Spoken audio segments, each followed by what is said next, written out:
સુરત જિલ્લામાં ડાંગર પકવતા ખેડૂતો સામે ફરી એક વખત કુદરતનો કહેર જોવા મળ્યો છે। રાજ્યના હવામાન વિભાગે આગામી દિવસોમાં સુરત સહિત સમગ્ર દક્ષિણ ગુજરાતમાં વરસાદની આગાહી કરી છે, જેને પગલે ડાંગરનો પાક લઈને બેઠેલા ખેડૂતોમાં ભય અને ચિંતા જોવા મળી છે। ખેડૂતો પોતાનો પાક બચાવવા તાડપત્રી ઓઢાડી ટ્રેક્ટરમાં ડાંગરનો પાક લઈ મંડળીઓ બહાર ઊભા છે।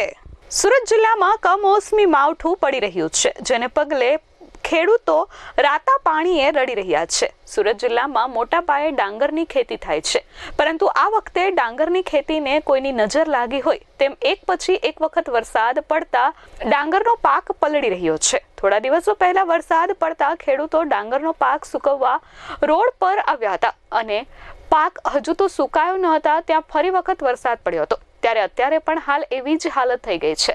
ગઈકાલે મોડી રાતથી સુરતમાં વરસાદ વરસી રહ્યો છે, જેને પગલે કમોસમી વરસાદમાં પાકને મોટા પાયે નુકસાન થયું છે।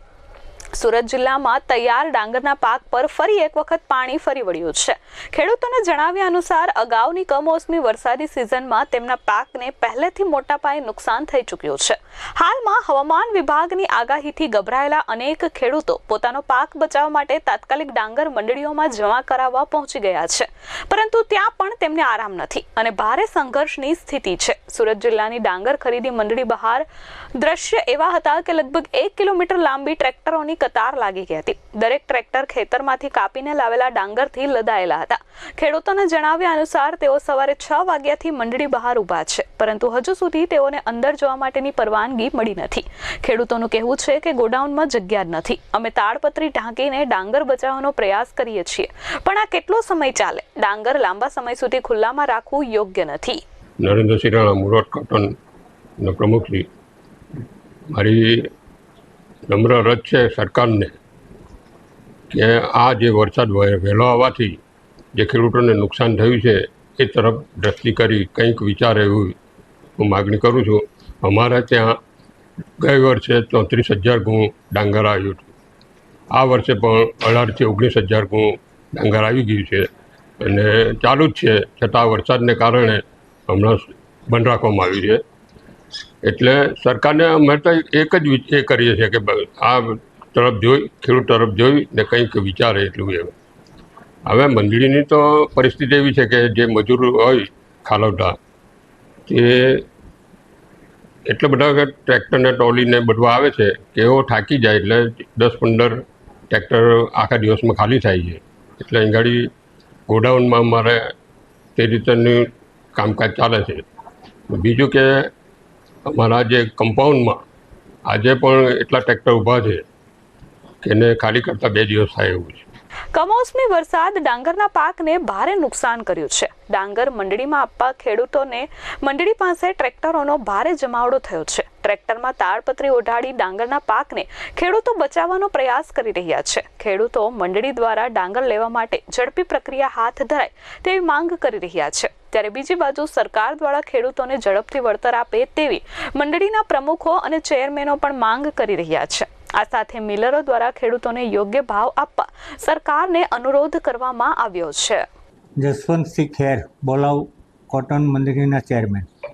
અત્યારની હાલની પરિસ્થિતિ એવી છે આજે 4 દિવસથી કે મેનેજમેન્ટ બી શું કરે, કારણ કે કુદરત જ્યાં રૂઠો છે અને એટલું બધા સાધનો આવે છે કે 3 દિવસ સુધી આ મારા કમ્પાઉન્ડમાં સાધનો ભરેલા રહે। આખા દિવસમાં 30, 35, 40 એક મંડળી ખલવે એટલે 2 મંડળી થઈને અમારા 70 સાધનો ખાલી થાય છે।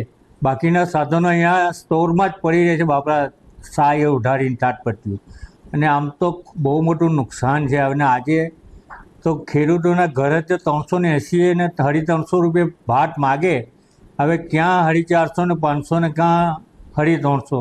હવે આમાં કંઈક કુદરત તો બરાબર છે, પણ કંઈ સરકારશ્રી આમાં કંઈ થોડું ધ્યાન દોરે ખેડૂતો તરફી, અને ખેડૂતો તરફી ધ્યાન દોરીને કંઈ મિલરોને કહે કે ભાઈ તમારે તો પૌવામાં જ લઈ જવાનું છે, ને ભીના ભાતનું થોડી વૈણાકી ઓછી કરે અને સ્વીકારે તો ખેડૂતોને માટે થોડું સારું છે।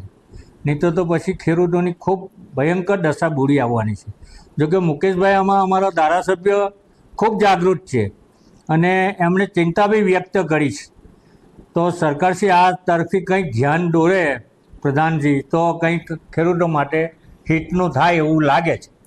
હાલમાં ખેડૂતો દ્વારા લાવવામાં આવતો માલ ભીનો છે અને તેમાં ઉપરની ગુણ પલળી જાય એના કારણે જો આ માલ સારી ગુણવત્તાવાળા પાક સાથે મૂકવામાં આવે તો તે પણ બગડી જાય તેમ છે. તેનો ફાયદો વેપારીઓ ઉઠાવે છે. જે ગુણની કિંમત 500 રૂપિયા હોય છે તેને વેપારીઓ ₹350માં લઈ જાય છે, જેથી ખેડૂતોને સમજાવવામાં આવે છે કે ભીની ગુણ પાછી લઈ જાઓ અને સૂકવીને પાછી લાવો. જેમના પાસે માલ વધુ નથી છતાં સુકવવાનું કામ તો તેમને કરવું જ પડશે. Bureau report S24 news, Surat.